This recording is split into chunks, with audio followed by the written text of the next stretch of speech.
A single mother and her 6-year-old autistic son board a flight to see his dying grandmother. What should have been a routine journey turns into a nightmare when a flight attendant decides that the child's quiet rocking is too disturbing for other passengers. Despite having valid tickets and causing no real disruption, security is called to remove them from the plane. The mother pleads desperately, explaining her son's autism, showing medical documentation, begging them to understand that they're rushing to say goodbye to a dying family member. But the flight attendant refuses to listen, determined to assert her authority over what she sees as problem passengers. As humiliation washes over the family and other passengers watch in uncomfortable silence, it seems like their last chance to reach the grandmother is slipping away. The mother's world is crumbling as security officers board the plane to escort them off, while the flight attendant stands watching with cold satisfaction, convinced she's solved a problem rather than destroyed a family's final hope. But what none of them know is that someone else has been watching this entire cruel display unfold. Someone who has the power to change everything in an instant. Someone whose identity will shock everyone on that plane and turn this story of heartless discrimination into something no one will ever forget. What happens next will restore your faith in justice and prove that sometimes karma strikes with devastating precision when you least expect it. Emma Williams clutched her worn leather purse tighter as she walked through the bustling airport terminal, her 6-year-old son Tyler's small hand firmly in hers. The fluorescent lights overhead cast harsh shadows under her tired eyes, evidence of another sleepless night spent worrying about the phone call that had changed everything just 48 hours ago. "Mommy, are we really going to see Grandma?" Tyler asked, his voice barely above a whisper as he looked up at her with those bright blue eyes that reminded Emma so much of her mother. Emma's heart clenched. How do you explain to a 6-year-old that his grandmother might not be there much longer? That this could be their last chance to say goodbye?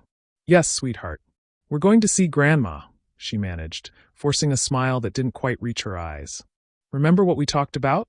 About the airplane and how we need to sit quietly." Tyler nodded solemnly, clutching his small toy airplane closer to his chest. The red and blue plastic plane had been his constant companion for the past 2 years, ever since his autism diagnosis. His therapist had explained that comfort objects help children like Tyler navigate overwhelming situations, and right now, Emma was grateful for anything that kept her son calm. The gate area was packed with travelers, their voices creating a constant hum of conversation that made Tyler rock slightly back and forth on his feet. Emma recognized the self-soothing behavior immediately and gently placed her hand on his shoulder. "It's okay, baby. Just a little while longer, and we'll be on the plane." She checked her phone for the 100th time. Gate 23B. Flight 447 to Denver. Departure time, 2:15 p.m. She had exactly 17 minutes before boarding began, and she'd already used up most of her savings just to afford these last-minute tickets. When the hospital had called to say her mother had taken a turn for the worse, Emma hadn't hesitated. She'd called in sick to her nursing job, pulled Tyler out of school, and booked the first available flight. The announcement crackled over the intercom. "Ladies and gentlemen, we will now begin boarding Flight 447 to Denver. We'll start with our first-class passengers and frequent flyers." Emma watched as well-dressed business travelers lined up at the priority boarding lane, their expensive luggage and confident demeanor a stark contrast to her own situation. She looked down at Tyler, who was now making soft airplane noises while moving his toy through the air. "That's right, buddy. We're going on an airplane just like that one," she whispered, grateful that he seemed calm despite the chaos around them. 20 minutes later, their boarding group was finally called. Emma gathered their small carry-on bag and took Tyler's free hand, making sure he kept hold of his airplane with the other. "Remember, Tyler, we're going to find our seats and sit quietly, okay? Just like we practiced." The boy nodded, his eyes wide as they stepped onto the jet bridge. The sound of their footsteps echoed in the narrow corridor, mixing with the chatter of other passengers ahead of them. As they boarded the plane, Emma immediately felt the familiar tightness in her chest that came with enclosed spaces and too many people. She couldn't imagine how overwhelming this must be for Tyler, whose sensory processing made everything feel amplified. "Excuse me, ma'am, boarding passes, please." The flight attendant at the entrance was a tall woman with perfectly styled blonde hair and immaculate makeup. Her name tag read Jasmine Carter, and her smile seemed painted on, never quite reaching her cold green eyes. Emma fumbled for their boarding passes while trying to keep Tyler close. Here you go. We're in seats 14A and 14B. Jasmine barely glanced at the passes before handing them back. Economy section is toward the back. Try not to block the aisle too long. The dismissive tone stung, but Emma was used to it. Being a single mother often meant being treated as less than, especially when you couldn't afford first-class treatment. They made their way down the narrow aisle, Emma's heart sinking as she realized how cramped the plane was. Every seat seemed to be taken, and the overhead bins were already stuffed with luggage. Tyler pressed closer to her side, overwhelmed by the noise and the press of people. Here we are, sweetie. 14A and 14B. Emma guided Tyler to the window seat, knowing he'd feel more secure with something solid beside him. As she helped him settle in, she noticed his breathing had quickened slightly. It's okay, Tyler. Look, you can see out the window. Maybe we'll see clouds when we take off. Tyler nodded but didn't speak. Instead, he began his familiar rocking motion, a gentle back-and-forth movement that helped him self-regulate when things felt too intense. Emma had learned not to stop this behavior unless it was absolutely necessary. It wasn't hurting anyone, and it helped her son cope. The plane continued to fill with passengers, their conversations and movements creating a sensory overload that Emma could see affecting Tyler. His rocking became slightly more pronounced, and he made soft humming sounds while moving his toy airplane in small circles. Emma reached into her purse and pulled out Tyler's noise-canceling headphones, gently placing them over his ears. Better. Tyler smiled for the first time since they'd entered the airport and nodded. The headphones were a godsend, a recommendation from his occupational therapist that had made situations like this manageable. Excuse me. The voice was sharp and came from directly beside their row. Emma looked up to see Jasmine Carter standing in the aisle, her expression having shifted from merely dismissive to actively annoyed. Yes. Emma kept her voice quiet and polite. Is there a problem with your son? He's been rocking back and forth since he sat down, and it's disturbing other passengers. Emma felt her cheeks burn with embarrassment. She glanced around quickly and saw a few people looking in their direction, though most seemed more curious than bothered. He has autism, Emma explained quietly. The rocking helps him stay calm. He's not bothering anyone, and we'll make sure he stays quiet during the flight. Jasmine's expression hardened. Ma'am, I need to ensure the comfort of all our passengers. If your son can't sit still and behave appropriately, this might not be the right flight for you. The words hit Emma like a physical blow. She'd encountered ignorance about autism before, but never so blatantly cruel. He is behaving appropriately, Emma said, her voice steady despite the anger building inside her. He's sitting quietly in his seat. The rocking is a self-soothing behavior that's completely harmless. It's disruptive, Jasmine insisted, her voice loud enough that more passengers were now staring. And frankly, if you can't control your child, maybe you shouldn't be flying. Tyler looked up at his mother with wide, confused eyes. Even with his headphones on, he could sense the tension. Emma's heart broke seeing the worry on her son's face. Listen, Emma said, trying to keep her voice calm. I have documentation from his doctor if you need to see it. Tyler has every right to be on this plane. He's not causing any problems. Jasmine crossed her arms and looked down at them with obvious disdain. Ma'am, I've been doing this job for 8 years, and I know disruptive behavior when I see it. Your son is making other passengers uncomfortable. Which passengers? Emma challenged, looking around the cabin. Because I don't see anyone complaining except you. The flight attendant's face flushed with anger at being questioned. I don't need to justify my professional judgment to you.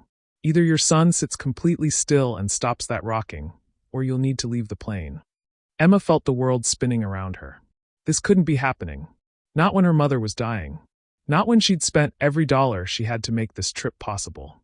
You can't kick us off the plane because my son has autism, she said, her voice stronger now. That's discrimination.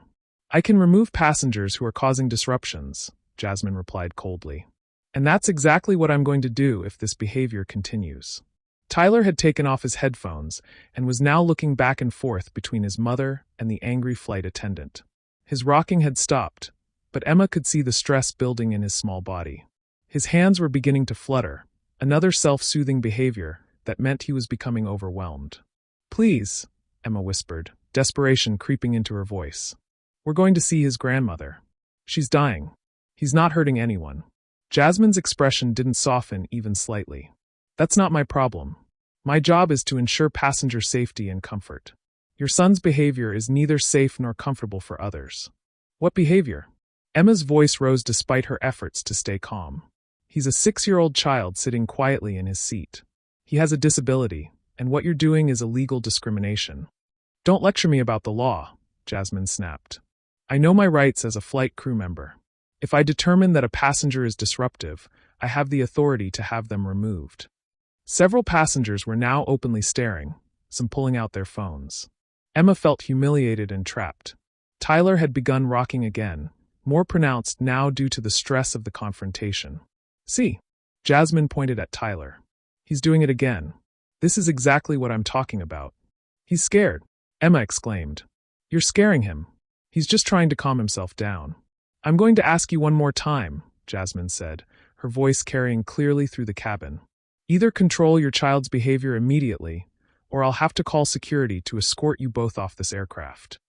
Emma felt tears of frustration and rage building behind her eyes. Around them, passengers whispered and stared. Some looked sympathetic, but none spoke up. Tyler had pulled his toy airplane tight against his chest and was humming quietly, a sign that he was retreating into himself to cope with the overwhelming situation. There's nothing to control, Emma said through gritted teeth. He's not screaming, he's not running around, he's not kicking seats. He's stimmying because he's autistic, and this is how he copes with stress. What you're doing right now is making it worse. Jasmine pulled out her phone. That's it. I'm calling security. Wait, please, Emma begged, her composure finally cracking. I'm a nurse. I work with children with disabilities every day. I know what I'm talking about. Tyler is not causing any problems. He's just being himself. Being himself is causing a disruption to my flight, Jasmine replied coldly as she spoke into her phone. Security to gate 23B. I need assistance removing disruptive passengers from flight 447. Emma felt like she was going to be sick. This was really happening. They were going to be kicked off the plane, and she'd lose her last chance to see her mother alive.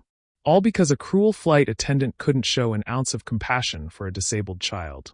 Tyler looked up at her with those trusting blue eyes, not fully understanding what was happening, but knowing something was very wrong. Mommy, are we in trouble? Emma pulled him close, fighting back tears. No, baby. You didn't do anything wrong. Nothing at all.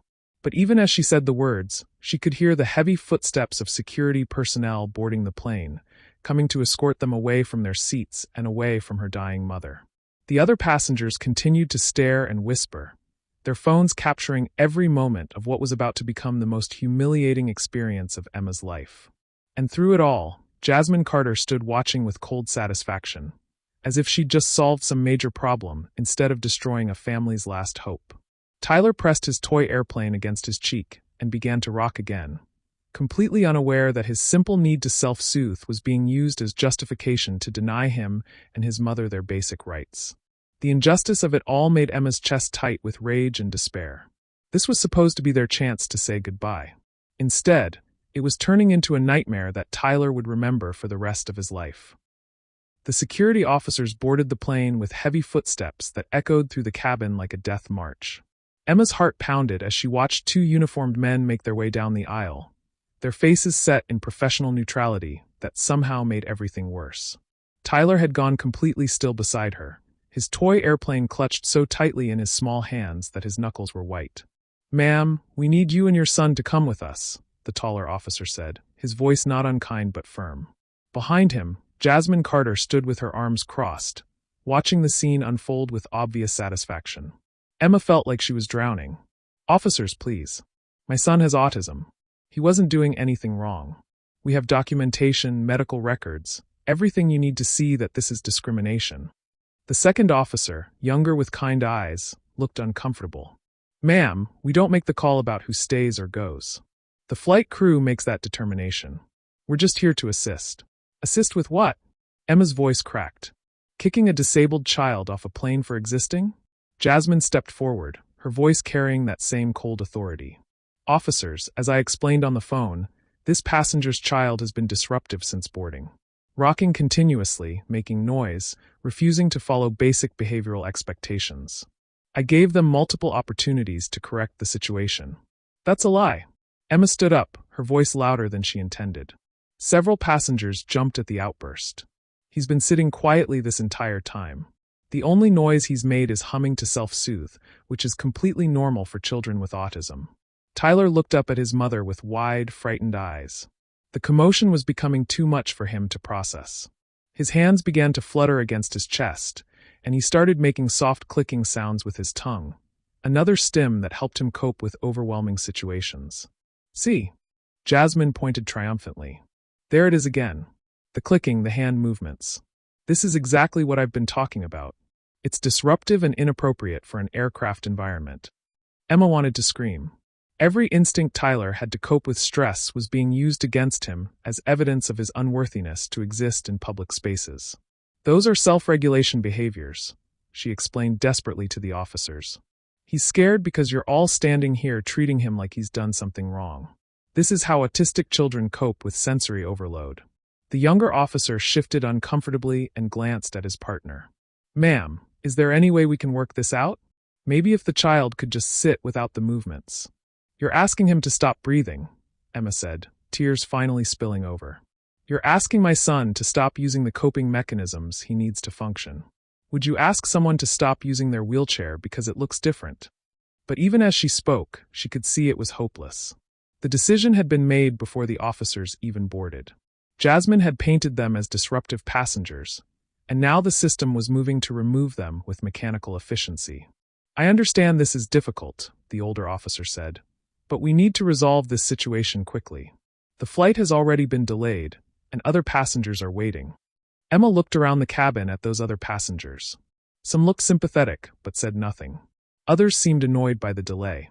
A few were still recording with their phones, turning her family's humiliation into entertainment. Mommy, Tyler whispered, tugging on her sleeve. Are we going to see Grandma? The innocent question broke something inside Emma. She knelt down beside his seat, her hands shaking as she touched his face. I don't know, baby. I don't know. Jasmine stepped closer, her voice dropping to what she probably thought was a reasonable tone, but came across as condescending. Look, I'm sorry about your situation with your mother, but I have a responsibility to 180 other passengers on this flight. Your son's behavior is causing a disturbance, and I can't allow that to continue. What disturbance? Emma stood up again, her voice gaining strength from her anger. Point to one person who has complained about my son. Show me one passenger who has said they're bothered by a 6-year-old sitting quietly in his seat. Jasmine's jaw tightened. I don't need passenger complaints to make operational decisions. I can see the disruption with my own eyes. What you can see is a disabled child existing in a public space, Emma shot back. And instead of showing basic human decency, you're choosing to criminalize his disability. I'm choosing to maintain order on my aircraft, Jasmine replied coldly. And frankly, your attitude is becoming just as disruptive as your son's behavior. The accusation hit Emma like a slap. Now she was being blamed for defending her child. The circular logic was maddening. Tyler's autism made him disruptive, her defense of Tyler made her disruptive, and both were grounds for removal. Officers, she tried one more time, I'm begging you. My mother is dying. We've spent our last dollar to get on this plane. My son has done nothing wrong.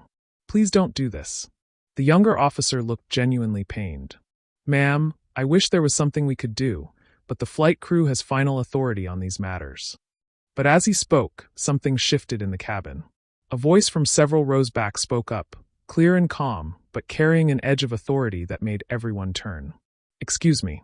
I couldn't help but overhear this conversation. A man in his mid-40s stood up from an economy seat near the middle of the plane. He was dressed casually in jeans and a simple button-down shirt, nothing that would mark him as different from any other passenger. His salt and pepper hair was slightly mussed from the flight, and he wore wire-rimmed glasses that gave him an intellectual appearance. But there was something about his presence that commanded attention. Emma had noticed him earlier when they'd boarded, mainly because he'd been one of the few passengers who'd smiled at Tyler instead of looking away. Now he was walking toward them with measured steps, his expression serious but not unkind. Sir, please return to your seat, Jasmine said dismissively. This doesn't concern you.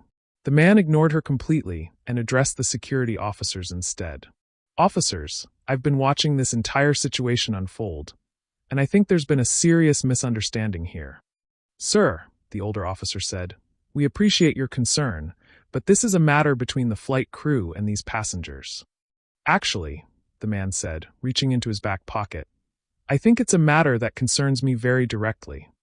He pulled out a leather wallet and extracted what looked like a business card, handing it to the older security officer. As the officer read it, his expression changed dramatically. His eyes widened, and he looked up at the man with obvious surprise. "Sir, I had no idea you were on board." Jasmine frowned, clearly irritated by the interruption. "What's going on? Who is this passenger?" The man turned to face her fully for the first time, and when he spoke, his voice carried a quiet authority that made the entire cabin seem to hold its breath. "My name is Robert Mitchell. I own this airline." The silence that followed was deafening. Jasmine's face went white, then red, then white again. Her mouth opened and closed like a fish gasping for air, but no sound came out. Emma felt her knees go weak. The man who had been quietly sitting in economy, watching their humiliation unfold, was the owner of the entire airline. And he had just witnessed everything. "Mr. Mitchell," Jasmine finally managed, her voice barely above a whisper. "I didn't know you were traveling today." "Clearly," Robert replied, his tone ice-cold. "Because if you had known, I suspect this situation would have unfolded very differently." He turned to the security officers, who were now standing at attention like soldiers addressing a general. "Officers, thank you for responding, but your services won't be needed here. You can return to your duties." "Yes, sir," they said in unison, practically tripping over themselves to leave the aircraft. Robert then turned his attention back to Jasmine, and Emma could see the flight attendant shrinking under his gaze. "So, Ms. Carter," he said, reading her name tag, "perhaps you can explain to me exactly what disturbance this child has caused that warranted calling security to remove him from the aircraft." Jasmine's composure was completely shattered now. The woman who had been so confident and cruel just minutes before was now stuttering and stammering like a caught child. "Sir, the child was rocking and making noises, and I felt it was disruptive to other passengers' comfort and safety." "Safety?" Robert's eyebrows rose. "How exactly does a 6-year-old boy rocking in his seat threaten the safety of this aircraft?" "Well, not safety exactly, but comfort, and as you know, passenger comfort is a priority." "Is it?" Robert asked. "Because from where I was sitting, it seemed like you were more interested in exercising power than ensuring comfort. Tell me, Ms. Carter, how many passengers actually complained about this child's behavior?" Jasmine's eyes darted around the cabin desperately. "I don't need specific complaints to address disruptive situations." "That's not what I asked," Robert said firmly. "How many passengers complained?" The silence stretched on until it became clear that Jasmine wasn't going to answer.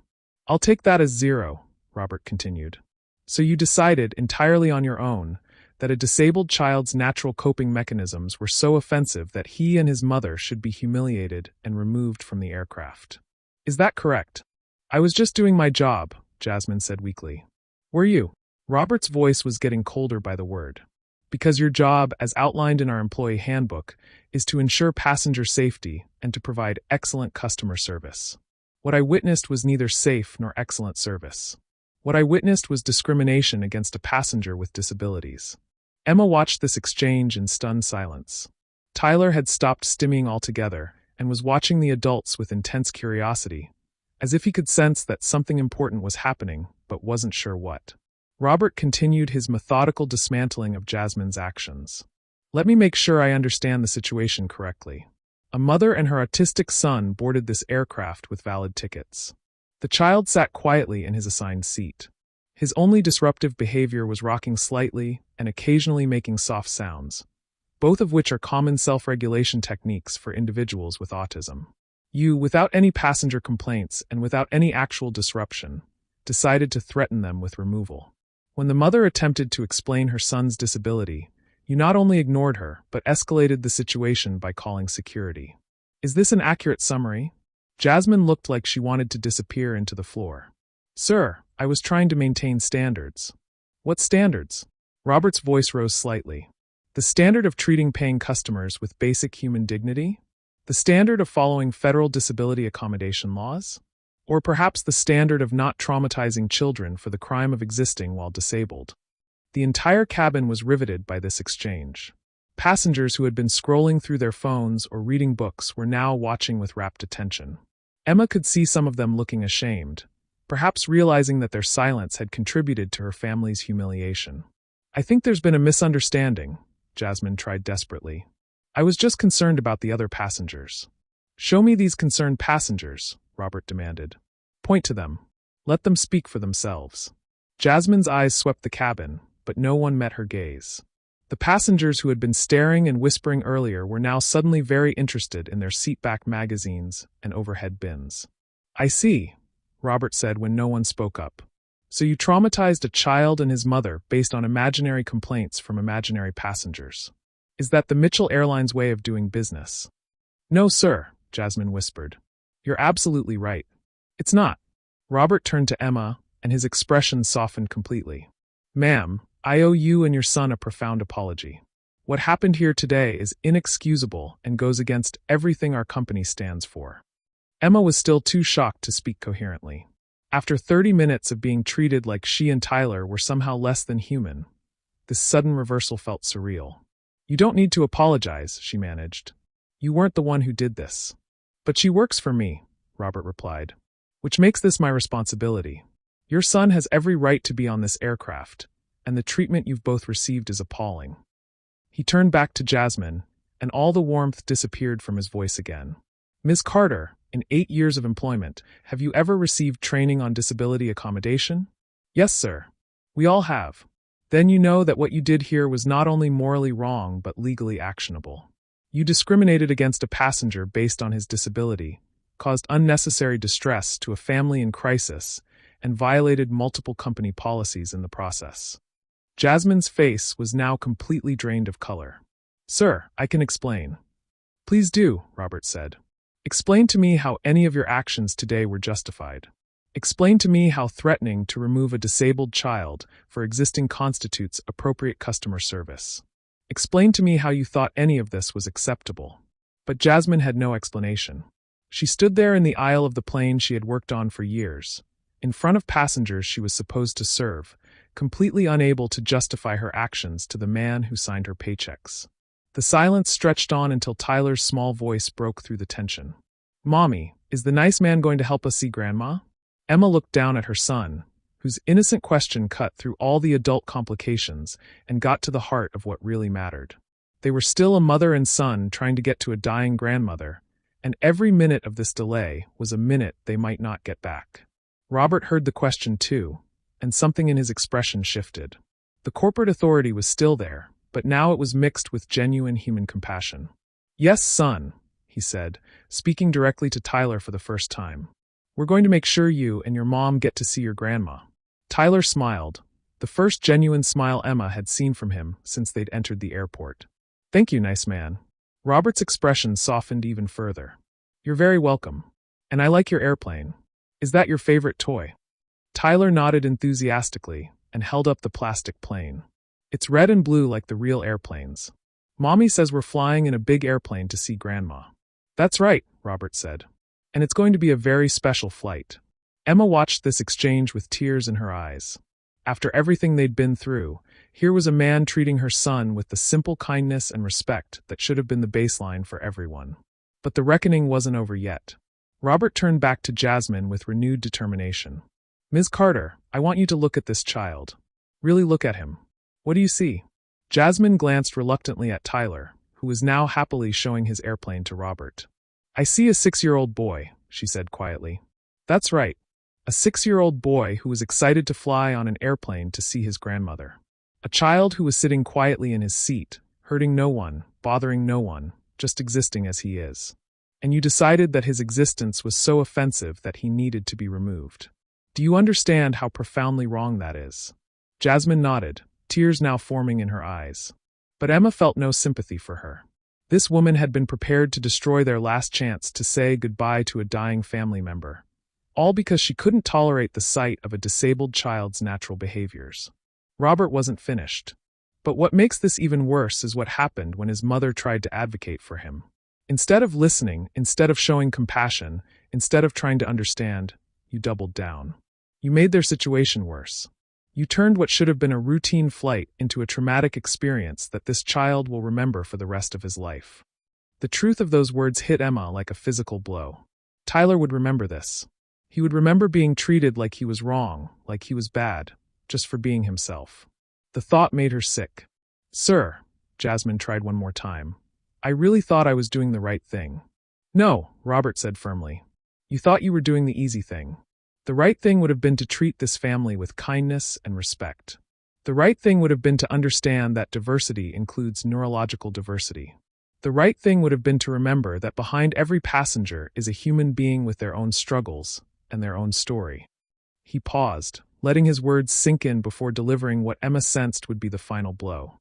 "Ms. Carter, your employment with Mitchell Airlines is terminated, effective immediately." The words hit the cabin like a thunderclap. Jasmine Carter's face went through a spectrum of emotions in seconds: shock, disbelief, panic, and finally, devastating realization. 8 years of employment, gone in an instant.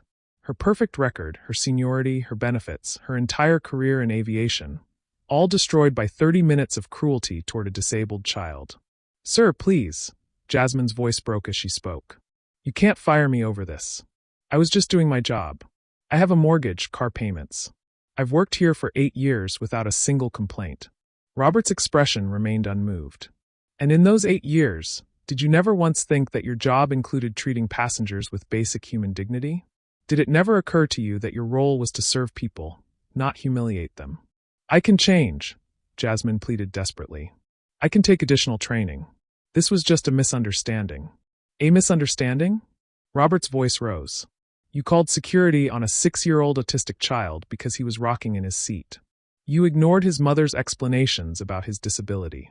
You were prepared to strand a family trying to reach a dying grandmother. That's not a misunderstanding, Ms. Carter. That's a fundamental failure of character." Emma watched this reversal of fortune with a mixture of satisfaction and disbelief. An hour ago, Jasmine had held all the power, wielding it like a weapon against a vulnerable family. Now she was begging for mercy from the very people she'd tried to destroy. Tyler tugged on Emma's sleeve. "Mommy, why is the airplane lady crying?" Out of the mouths of babes. Emma looked down at her son, whose innocent question highlighted the absurdity of the entire situation. Tyler had no malice, no understanding of the cruelty that had been directed at him. He saw a crying person and felt concern, despite everything she'd put them through. "She's sad because she made some bad choices, sweetheart," Emma said softly. "Oh," Tyler said solemnly. "Maybe she should say sorry." Robert overheard this exchange, and something flickered across his face. He looked at Tyler with genuine admiration. "You know what, son? You're absolutely right. She should say sorry." He turned back to Jasmine with renewed intensity. "Well, Ms. Carter, the child you tried to remove from this aircraft just suggested you apologize. What do you say?" Jasmine looked at Tyler, then at Emma, her face crumpling with the weight of her situation. "I'm sorry," she whispered, barely audible. "Louder," Robert said coldly. "I think the passengers you claimed were so disturbed by this child's presence should hear your apology." Jasmine's voice shook as she spoke louder. "I'm sorry. I was wrong. I shouldn't have treated you and your son that way." But Robert wasn't satisfied. "Tell them specifically what you're sorry for. Make it clear to everyone on this aircraft exactly what you did." Emma could see that this wasn't just about getting an apology. Robert was making sure that every passenger understood the gravity of what had happened, ensuring that Jasmine's discrimination was exposed in full detail. "I'm sorry for discriminating against your son because of his autism," Jasmine said, her voice breaking. "I'm sorry for calling security on a child who was doing nothing wrong. I'm sorry for trying to remove you from the flight when you were just trying to see your dying mother." The cabin was dead silent. Every passenger was now fully aware of exactly what they had witnessed and failed to speak up against. Emma could see shame on several faces, the recognition that their silence had enabled this cruelty. "And what else?" Robert prompted relentlessly. Jasmine looked confused through her tears. "What else? What does your termination mean for your future in aviation?" The question was like a dagger. Jasmine's face went white as she realized what he was getting at. "I don't understand," she stammered. "Of course you do," Robert said with cold precision.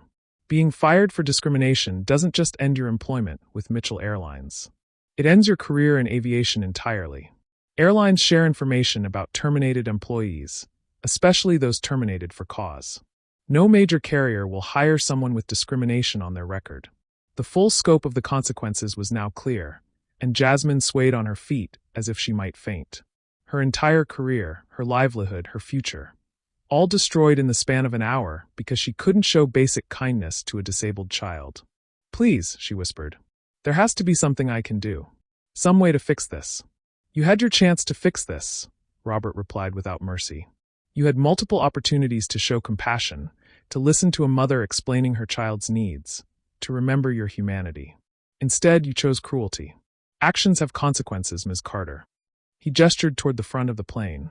Security will escort you off the aircraft now. Your personal belongings from the crew area will be mailed to your address on file. As if summoned by his words, the same two security officers who had come to remove Emma and Tyler now returned, their expressions grim as they realized they were now here for the flight attendant who had called them in the first place. Officers, Robert said, please escort Ms. Carter off the aircraft. She is no longer employed by this airline and is not authorized to be on board. The irony was complete. Jasmine Carter, who had called security to remove a disabled child, was now being removed by that same security team. The humiliation she had tried to inflict on Emma and Tyler had boomeranged back to her with devastating force. This isn't fair, Jasmine protested as the officers flanked her. I don't deserve this. Robert's voice was like ice. Fair? You want to talk about fair? Was it fair when you ignored federal disability laws? Was it fair when you traumatized a child for existing? Was it fair when you tried to prevent a daughter from seeing her dying mother? He stepped closer, his voice dropping to a whisper that somehow carried through the entire cabin. You're right about one thing, Ms. Carter. You don't deserve this swift termination. You deserve to face the full legal consequences of your discrimination. You deserve to be sued by this family for civil rights violations. You deserve to have your actions reported to federal authorities. But I'm being merciful and simply ending your employment. Don't mistake mercy for weakness. As the security officers began to escort Jasmine down the aisle, she turned back one last time, her face desperate. What am I supposed to do now? How am I supposed to live? Robert's response was swift and final. Figure it out. The same way you expected this family to figure out how to see their dying grandmother after you had them removed. Emma watched Jasmine's final exit with complex emotions. Part of her felt vindicated seeing justice served so swiftly and completely. But another part of her, the nurse who had dedicated her life to healing, felt a twinge of sadness at seeing anyone's world collapse so thoroughly. Tyler, however, had moved on completely. He was now standing on his seat, looking out the window at the airport ground crew. Mommy, look. There are little trucks moving the suitcases. His excitement and innocence provided a stark contrast to the heavy adult drama that had just concluded. Here was a child who had been subjected to discrimination and cruelty, and yet he remained focused on the wonder of the world around him. Robert noticed Tyler's enthusiasm and smiled genuinely for the first time since he'd revealed his identity. Those are called baggage carts, Tyler. They're making sure everyone's luggage gets on the right airplane. Even my suitcase? Tyler asked with wide eyes. Especially your suitcase, Robert confirmed. We want to make sure you have everything you need when you get to see your grandma. The mention of her mother brought Emma back to reality. In all the drama and justice and corporate retribution, she had almost forgotten why they were on this plane in the first place. Her mother was dying, and every minute of delay was a minute she couldn't get back. As if reading her thoughts, Robert turned to her with sincere concern. Mrs. Williams, I know this delay has taken precious time from your trip. Let me see what I can do to help with that. He pulled out his phone and made a quick call. Captain Morrison? Robert Mitchell. I need you to make up some time if possible on our flight to Denver today. We have a passenger who needs to reach a family member urgently. Yes, I know about the headwinds, but see what you can do. Thank you. He ended the call and turned back to Emma. Our captain is going to request priority routing to make up some of the time we've lost here. It won't completely eliminate the delay, but it should help. Emma felt tears welling up again, but these were different from the tears of frustration and humiliation she'd shed earlier. These were tears of gratitude and disbelief at this sudden turn of fortune. Mr. Mitchell, I don't know how to thank you, she began. You don't need to thank me, he interrupted gently.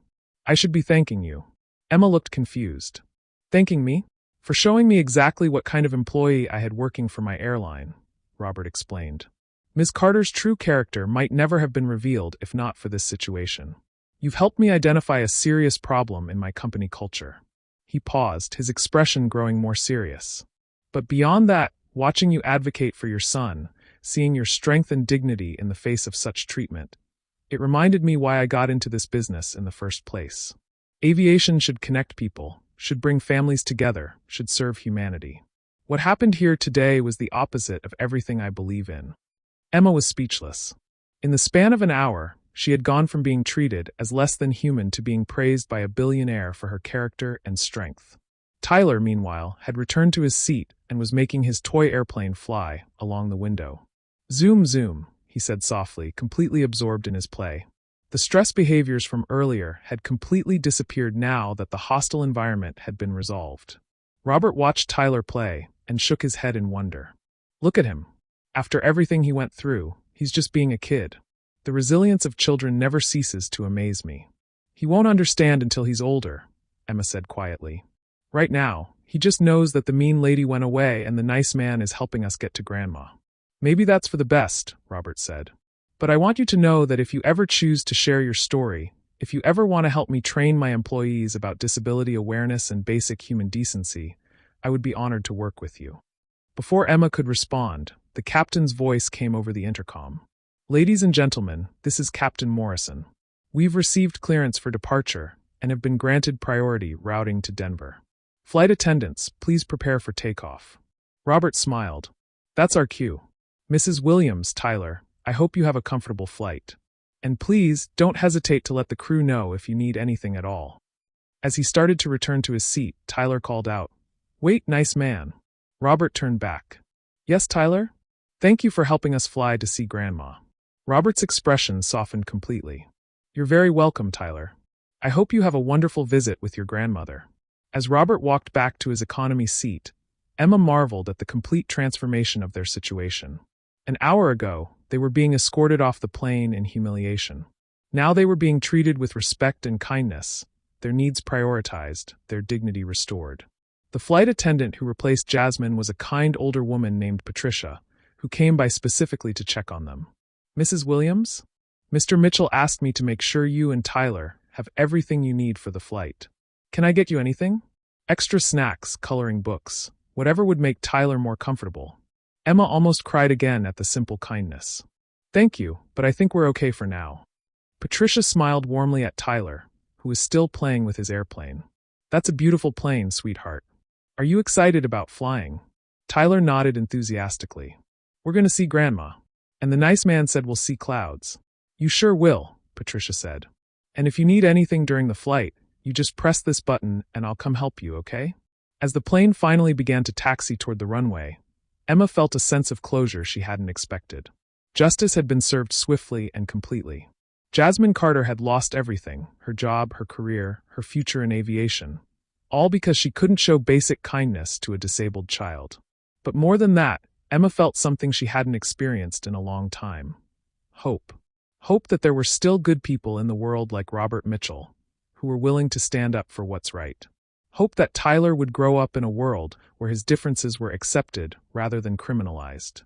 Hope that they would make it to her mother in time to say goodbye. As the plane lifted off the ground and Tyler pressed his face to the window in wonder, Emma realized that sometimes justice comes in unexpected forms. Sometimes karma isn't just about punishment for wrongdoing, but about reward for doing right. And sometimes, the darkest moments can transform into something beautiful if the right person decides to shine a light. Jasmine Carter would spend years rebuilding her life, her career destroyed by 30 minutes of cruelty. But Emma and Tyler were flying toward their dying grandmother, their dignity intact, their faith in humanity partially restored by a billionaire who chose to use his power for good rather than profit. The plane soared into the clouds, carrying them toward reunion, toward closure, toward hope. And somewhere below, in an airport security office, a former flight attendant was learning that actions have consequences, and that karma, when it comes, can be swift and absolute.